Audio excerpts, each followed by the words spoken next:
Well, it is truly a glorious day. Thumbs up this video for the removal of the review embargo on Captain Marvel. So now we can see what actual people give the film. Now, in general, the way I look at reviews, it's funny to meme on it, but it's usually somewhere between where the critics say the movie is and where the fans say the movie is. Oftentimes there's movies that the critics might give a 60 or 70% to, but the fans give an 80 or 90, and I'll look at that and say, it's probably an okay movie. Likewise, a lot of times critics will give something 80, 90, 95%, and the fans will give it 50. I'm thinking probably a lot of woke points, gonna probably skip seeing that for $50 in the theater. Early reviews are in just based on 37 in terms of Metacritic, and we're going to look at Captain Marvel, which on Rotten Tomatoes, which has been going down all day. I saw it this morning at 92. Last time I checked, it was at 87, which is probably a middle-of-the-road Marvel film, which is exactly what I thought it would be.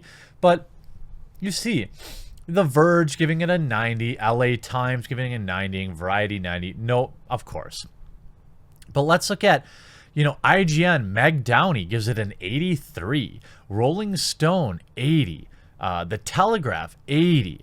A lot of real middling scores. Chicago Tribune, 75. It's just an average film. The Playlist giving a 67. Movie Nation, 63. The Associated Press giving it a 63.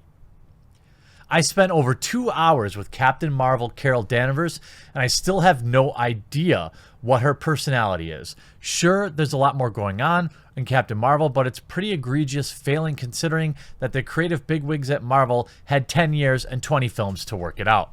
Vox, one of the most far left reading outlets. I thought they would have given this 100%.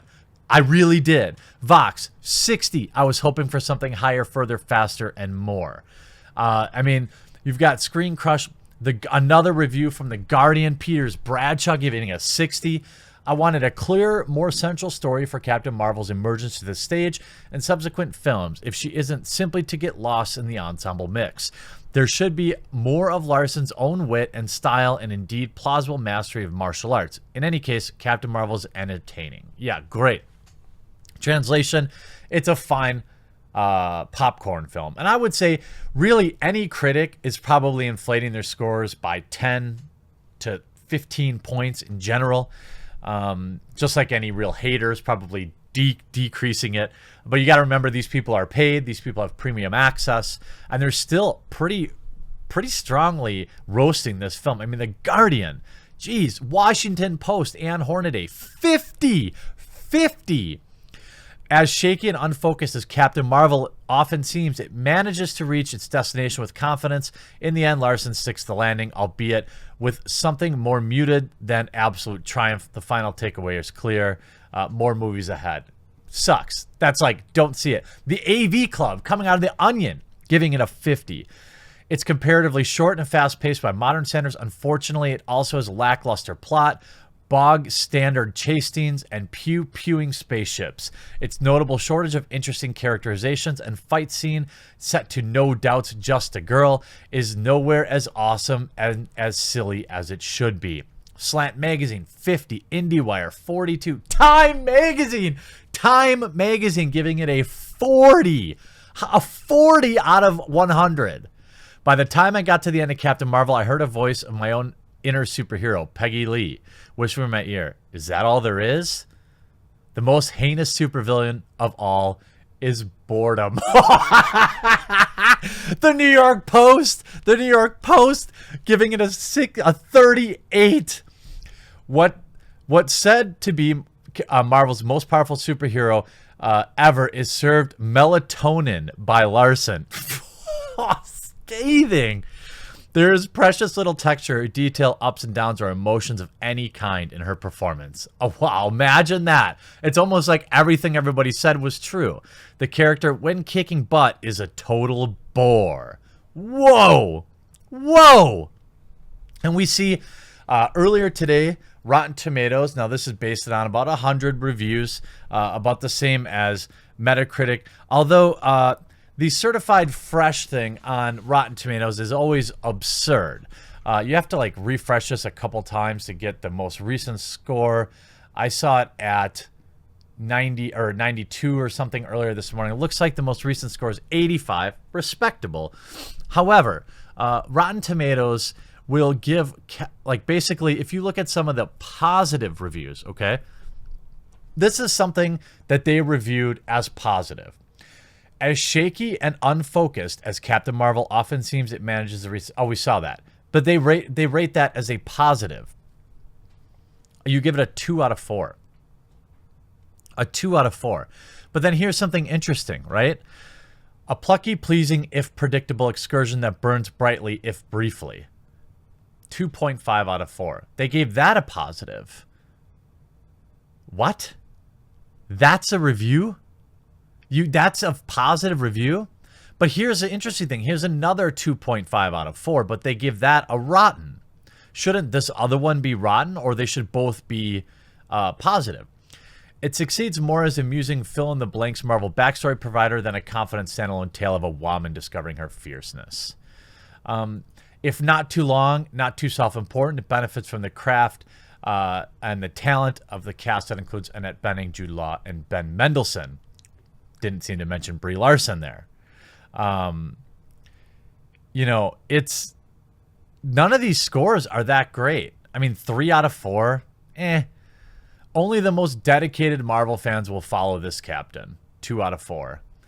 The character, even when kicking butt, is a total bore. 1.5 out of 4. And here's a weird thing from CNN. They give it a... See, this is why the Rotten Tomato score is BS. You tell me if this sounds positive to you. Captain Marvel feels more obligatory than inspired. A movie that basically gets the job done and little more. Positive.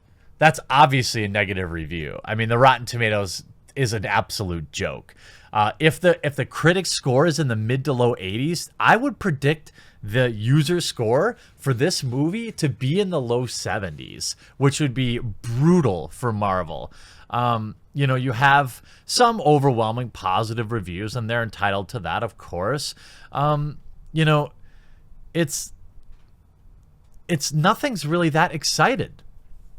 You know, it's like scenes between Fury and Larson's Carol Danvers rediscovering her human past are oddly inert. And the film's much vaunted feminism, promised in months of run-up advertising and interviews, gets short shrift. Meaning it doesn't really cover. And here's the other thing. Here's a 3.5, but it gave them a rotten. And a 2.5, I don't even understand. You know, I'm just looking at top critics. You can see, obviously, there's definitely plenty of positive people saying positive. But again, do you think Marvel's happy with a B minus? Do you think Marvel's happy seeing positives, getting a 6 out of 10? A 6 out of 10 to me is absolutely a negative review. Captain Marvel is a recorded mixtape of familiar MCU beats that set Carol Danvers up for success, but as a period standalone struggles to be anything we haven't yet seen from superheroes. So boring, right? Boring. And it'll be interesting to see how far the actual superhero reviews go. The formal reviewers probably all be in by Thursday or Friday. Being in the mid-80s on Rotten Tomatoes, I mean, it's currently getting beat by 2 other films in the movies right now. How to Train Your Dragon, and the Lego Movie are both outranking it. Here you have David Elric from IndieWire. Captain Marvel is just another superhero movie and not a particularly good one at that. Deep sigh, my review. As generic and retrograde as Black Panther was specific and revolutionary, Captain Marvel is a frustrating disappointment, and at a time when every inclusive blockbuster is fought over as though it were be decisive battle in our never-ending culture wars. Wow. So what they're saying is, I wanted this to be a woke moment, but unfortunately, I have to be honest, and the movie stunk. And then there's also a lot of really interesting stuff going on with reviews that, in my opinion, seem like people are afraid to tell the truth. Here we have Rodrigo, who is an editor at Rotten Tomatoes. Okay? Very sad and bummed to report Captain Marvel did not do it for me at all. Could say so much more, but don't want to feed the incels. Maybe later in this thread. Could say more, but feminists and my employers would ruin my career if claims of me being a Nazi.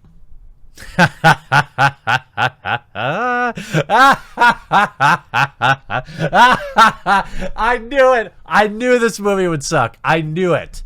I knew it. And then this is not just like bits and pieces of reviews, okay? There are, I mean, I think I might do a live stream. Should we do a live stream tonight and just read through all the reviews of the movie and laugh, get our popcorn together? That might actually be more entertaining. In fact, I've just decided, watch out for a live stream on this channel somewhere around 6 o'clock tonight. We're going to read some reviews. Captain Marvel review. Brie Larson underwhelms in clumsy, clunky superhero movie. Here's another one. Review. Captain Marvel sputters and sparks, but never gets to escape velocity. The film is an unaerodynamic vehicle of uncertain design, packed carelessly with origin storylets and pop cultural floatsome. Floatsome? I don't know. Captain Marvel. Brie Larson isn't given enough to do in the Marvel movie that marinates in 90s nostalgia, but doesn't quite rise to the occasion of its own significance. Zoinks. I mean, AV Club. The dream of 90s is alive in the underwhelming Captain Marvel. How about the Hollywood Reporter? Captain Marvel, film review. Brie Larson stars as a titular hero in the Marvel adaptation, also featuring Samuel L. Jackson, Jude Law, and Gemma Chan, and Annette Bening. Seems good, right? Okay, all right. Captain Marvel has two distinctions. In its first movie studio, Marvel Studios film, they built around a female superhero, and it is the least of Marvel productions made since Kevin Feige took the reins. The least, and it is the least. Oh, yikes! The picture is not dull, exactly, just mundane, marked by unimaginative plotting, cut-rate villains, bland visual style, and a lack of elan in every department. Or put it this way, what Black Panther did for representation in superhero realm is not done for women in Captain Marvel.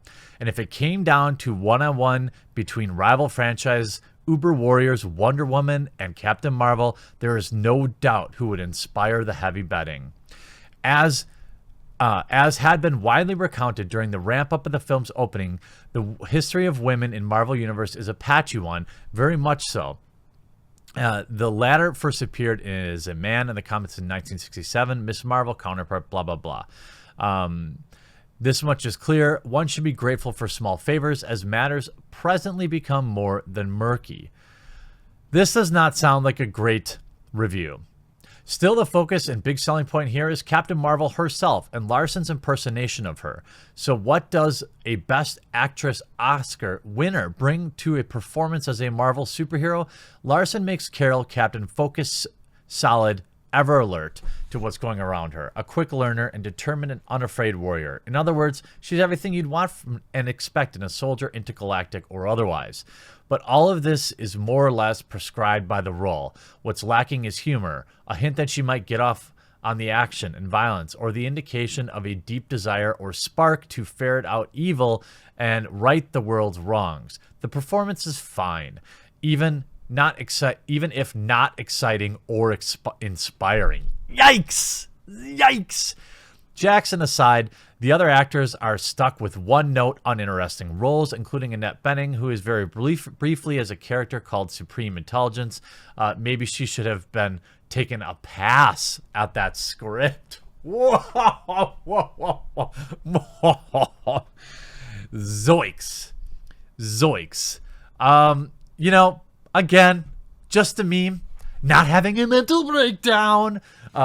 Definitely enjoying the warm touch of a woman every now and again on my birthday and on anniversaries. So I'm definitely not an incel. Just laughing when the main takeaway here is when you expect ideology to buoy a film, you're going to fail. Okay?